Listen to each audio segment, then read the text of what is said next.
In the heart of Millfield, a forgotten town WON, as dusty as the empty storefronts lining Main Street, lived a man whose story would forever change the meaning of legacy. Marcus Chen, a 45-year-old construction worker with calloused hands and a heart full of unspoken dreams, spent his entire life watching his community slowly fade away like autumn leaves. The town that once thrived with the laughter of children and the bustling energy of local businesses had become a shadow of its former self. The nearest library was 40 miles away. The school had outdated textbooks. And most heartbreaking of all, the children had nowhere to discover the magic that lived between the pages of books. Marcus remembered his own childhood, when his immigrant grandmother would tell him stories under the flickering light of their small apartment. "Books are doors, my dear boy," she would whisper in her gentle accent, her weathered fingers tracing invisible words in the air. "Each one leads to 1,000 different worlds." Those words had planted a seed in young Marcus's heart, a seed that lay dormant for decades, until one fateful evening changed everything. It was a Tuesday in November when Marcus witnessed something that would haunt and inspire him forever. Walking home from his construction job, mud caked on his steel-toed boots, he passed by the old Miller house, a beautiful Victorian mansion that had been abandoned for 15 years.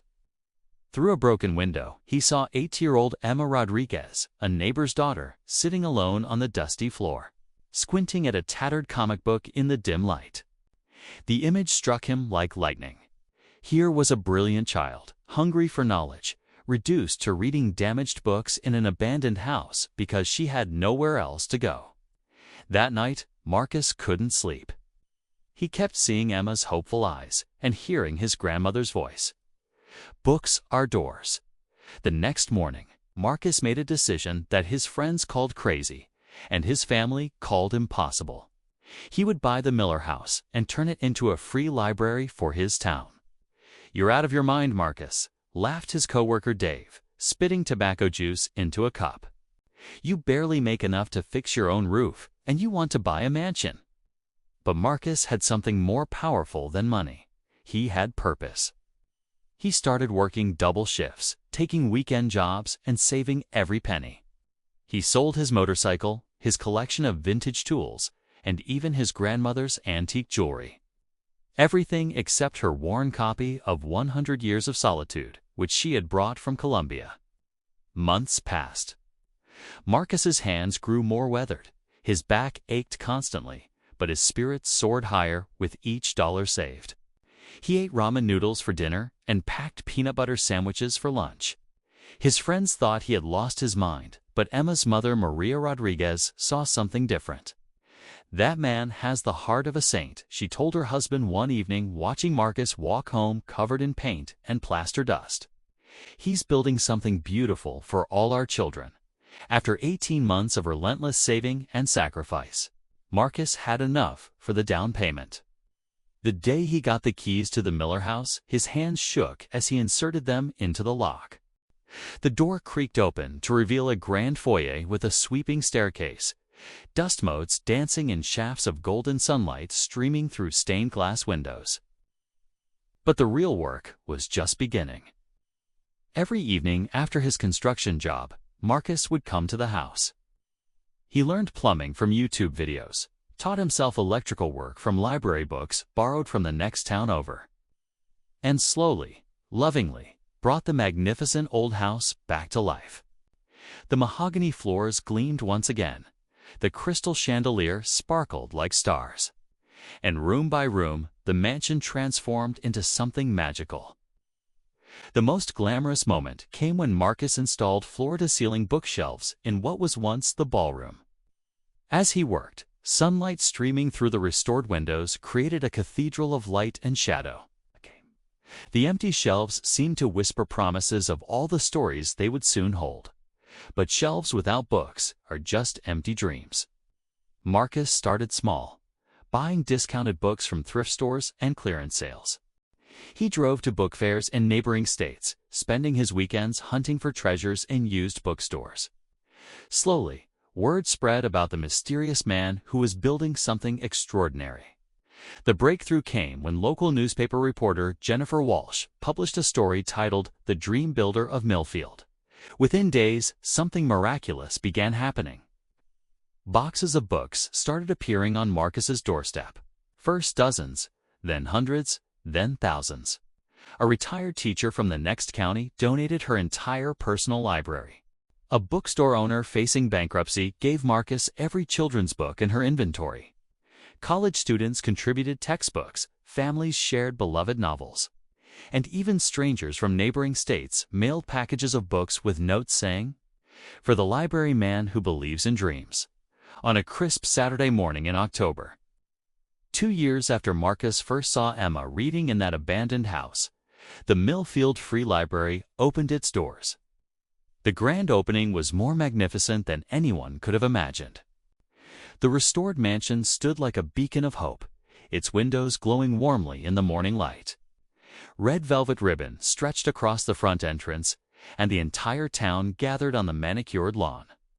Children pressed their faces against the windows, eyes wide with wonder at the thousands of books visible inside. Emma Rodriguez, now 10 years old and dressed in her finest dress, was given the honor of cutting the ribbon. As the crimson fabric fell away, the crowd erupted in cheers and applause that echoed through the streets of Millfield.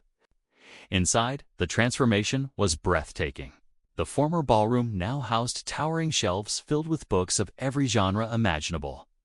Comfortable reading nooks with plush velvet chairs were scattered throughout, each one perfectly positioned to catch the natural light. The children's section featured a magical reading tree with cushions nestled among its branches, while the young adult area boasted modern beanbags in vibrant colors. But the crown jewel was Marcus's grandmother's reading corner, a small alcove where her portrait hung above a glass case containing her precious copy of 100 Years of Solitude. The book that started it all. As families explored their new library, something beautiful happened. Mrs. Henderson, who hadn't spoken to her neighbor in 5 years, found herself discussing gardening books with the woman she'd feuded with over a property line. Teenagers who usually glared at their phones discovered graphic novels that made them laugh out loud. Elderly residents shared stories with wide-eyed children, creating bridges between generations. Marcus stood in the corner, watching his dream come to life. Emma found him there, clutching a brand-new copy of Charlotte's Web.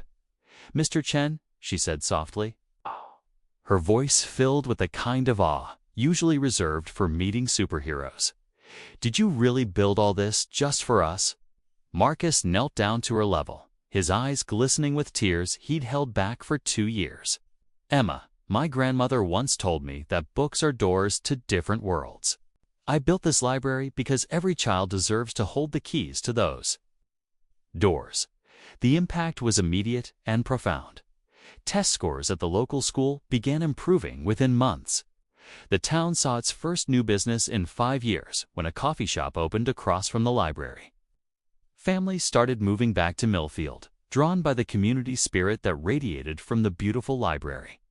Local news stations picked up the story, then national networks. Marcus found himself reluctantly in the spotlight, his humble manner and genuine love for his community touching hearts across the country. Publishers began donating new releases, authors visited to read to children, and the Millfield Free Library became a symbol of what one person's vision and dedication could accomplish. But for Marcus, the real reward came every evening when he would walk through the library before closing.